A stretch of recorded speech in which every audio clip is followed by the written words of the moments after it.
was our desire to remind you that you are vibrational first, which means you got to pay attention to something other than what you're seeing and hearing and smelling and tasting and touching, because while that is vibrational interpretation, most people don't know that. So it was necessary to help you to understand that you are emitting a vibrational signal in order to help you to understand that your signal that you are emitting is being answered all the time, and that's what equals your life experience, period. Most humans don't know that, and in many cases don't want to know that because they don't want to assume responsibility for what's coming, especially the parts they didn't want to come. Abraham, I'm sure I'm not the creator of my own reality. I would not have created that. And we say, we didn't say you did it on purpose, but you did do it. You did do it. Sounds a little blameful, doesn't it? You did do it. But when you realize that you have creative control of your experience, because you have vibrational control of your experience, because you have focused control of your experience, because you have the ability to focus, then you say, all right. But then when it's hard, you say, not all right. This shouldn't be this hard. This shouldn't be this hard. And then you say something, which is the last thing we ever want to hear from you. I'm not good at this. But you are good at it. You just don't know you're good at it. You just haven't practiced being good at it in the way that really gives you the clarity. And that's really what we're going to be talking about here today.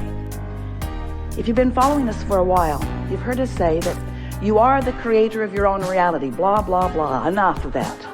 And that you live in a vibrational universe. Blah, blah, blah, blah, blah. Enough of that already. But you do, and you are. So, blah, blah, blah. So, here you are, the creator of your own reality. And life is constantly throwing things at you, isn't it? Well, it's not really like that. Life is happening around you, and you're observing, but it really isn't after you. It's not testing you. It's not challenging you. It's just being around you for you to observe. It's just this magnificent palette for you to play in. So life is happening around you, and you are participating in it through your observation, through your memory, through your awareness, through your conversation. You're participating in it. And as you are doing that, you are coming to lots of conclusions, many and every day, of what you want. Because life helps you to know what you don't want. You know what you don't want, you know what you do want, you know what you don't want, you know what you do want. It's just this wonderful variety or contrast that helps you to come to important personal conclusions. So these conclusions happen within you, and we've been calling that step one, because the variety, the contrast that surrounds you, causes you to ask for what you want, whether you use words or not. You just constantly keep coming to personal preferences. You were born like that. You've always been like that. You'll never stop being like that. We want you to accept that you are like that. It's a good thing. Step one is a really, really good thing. You're asking constantly. It is the basis of the expansion of the universe. It's a wonderful thing. So you're asking, step one. Step two, not your work. That's where law of attraction and the source within you answers what you're asking for.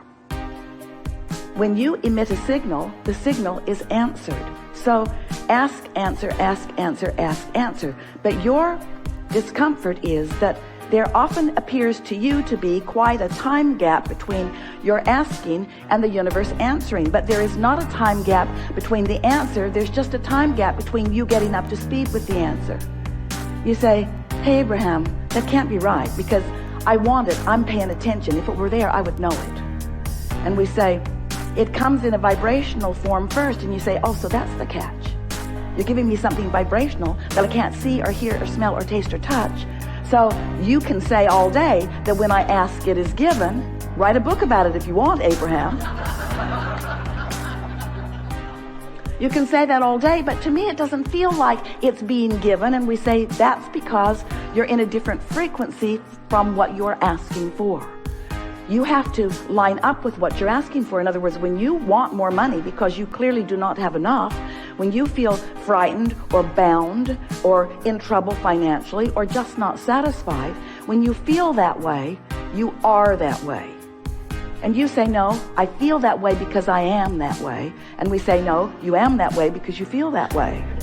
In other words, it works differently than you think it does, but you've been observing it for so long, you don't know which came first. But what comes first always is your vibrational countenance. And then the manifestation just matches what you feel like. So if you want more money and you feel like you don't have enough money, you can ask all day, every day. You can write long lists of it. But if in your belly, if in your being, if you're feeling the fear or the absence of money, then you've got a vibration going that's different from the answer that you seek. You want more money, but your vibration says, I don't have enough. And the universe says, and law of attraction answers you with what you're feeling. So a lot of our physical friends, especially in the beginning, say, well then, it doesn't seem like I can get there from there. It doesn't seem like I can get to where I want to be from where I am. Because if I am missing something that I want, and I'm aware that I'm missing this thing that I want, and in fact the reason that I'm speaking about it so clearly is because it's missing and that's why I want it, then how do I get there? And we say, you have to feel like it feels to have it. And you say, okay, then give it to me and I will. And we say, just try a little bit. Just try a little bit to not activate within yourself so often the vibration of what's missing, and focus yourself into activating the vibration of what you want. It is not as difficult as you think. So step 1 is contrast causes you to ask. Step 2 is it is given vibrationally, so there is no gap really. Step 3 is you have to convince yourself there's no gap. That's the work. You got to feel it as if it is in order for it to be. And we know you balk at it, but many of you are practicing this and are finding it. Many of you are understanding the laws of the universe, and you're finding ways to focus yourself into feeling good without needing all of the evidence to be there first. Do you hear how important that is? If you don't need the evidence for what you want to be there first before you feel it, then you are able to accomplish the vibrational countenance of it before it is, which means now it must be. And Esther said, please, let's call it step 4. Please. Can't we call it step 4? We need another step, Abraham. Please, let's call it step 4. And we say, all right, step 4. So you ask, step 1. Source answers, step 2. You allow it, step 3. But now we've been talking to you for a while. You've been keeping up with us pretty good. And we're saying to you that if you don't try so hard, if you just accept that you are naturally good-feeling beings, and when you wake up in the morning, before you start thinking about the things that you've got to do that you don't want to do, before you start remembering the injustices of yesterday or 10 years ago, before you remember that you're going to that place today to work that you really don't want to be, before your kids get up, before any of those things happen that challenge your sense of well-being, if you can get hold of that sense of well-being and just sustain it for a little bit with really general thoughts, because if you get specific, it usually doesn't work as well. Get into an attitude of appreciation and milk it for just a little bit. Law of attraction will help you out. Because law of attraction says that that which is likened to itself is drawn. And law of attraction will give you, it's not really giving it to you, it's just the way it is. It's like gravity doesn't give you attachment to the planet. It just is. So law of attraction provides for you this consistent life experience. So to make it very clear and blunt, we like blunt, you have 17 seconds to sustain this thought and move it into something even more powerful.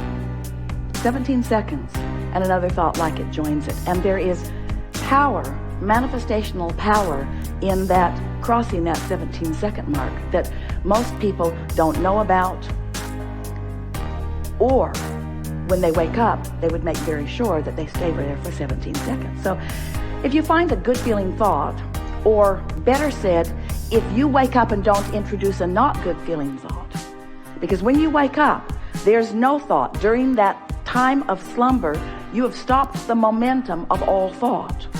That's really an important thing to understand. You don't know that mostly because you wake up and you start thinking so fast that you pick up your momentum right where you were and start it all over again. But when you slumber, momentum of thought stops. law of attraction is suspended for you. Your point of attraction is no longer attracting. So when you wake up, you have a really good possibility of getting out of the bed on the right foot, getting out on the right side of the bed. These are your words. We don't like them very much, but we thought you'd relate. You have a very good possibility of getting the vibration going the way you want it to go. And your best possibility is first thing in the morning. First thing in the morning, before there is any other momentum going. So we've been talking about this for a while. And Esther really listened. So she decided that she was going to wake up on that first morning and she was going to sustain her good feeling that she had awakened with. And she didn't make it until breakfast. Quite annoyed with herself, which didn't help. But the next day, she tried it again and didn't make it much past breakfast. Then she discovered that if she just wouldn't read her email, it would help. So her dominant intent became to sustain this feeling of well-being as long as I can.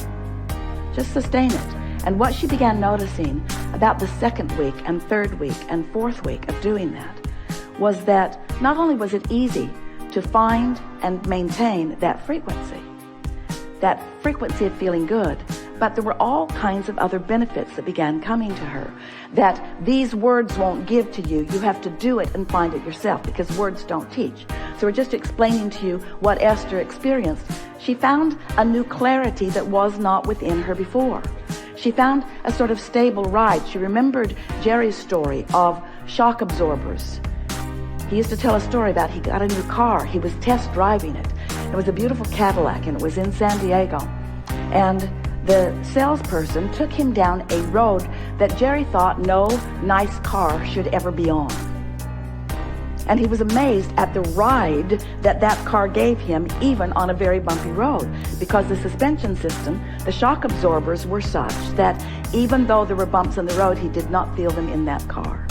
And he used that analogy always, and it's the same analogy that we're offering to you here.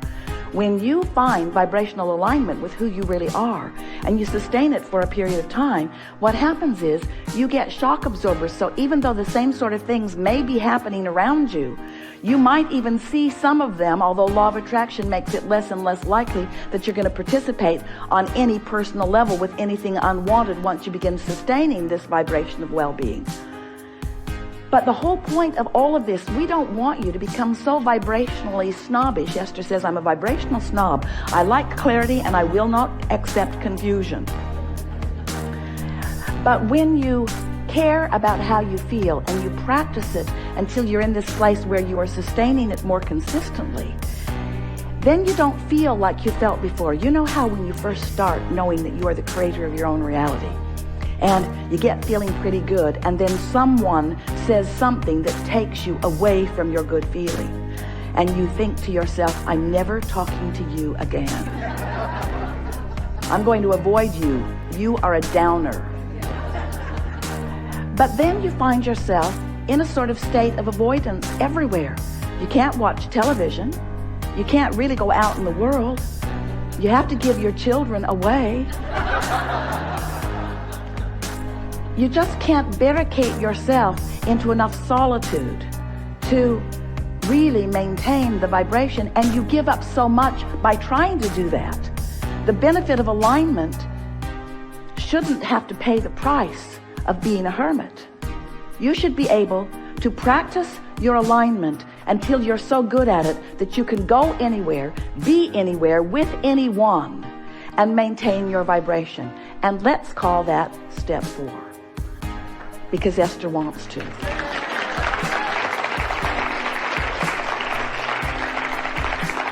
So what it requires really is enough determination to focus first thing in the morning, and until you know that you've got it and you're able to maintain it, and then to simply watch what happens in your experience as a result of that newfound alignment and that newfound clarity.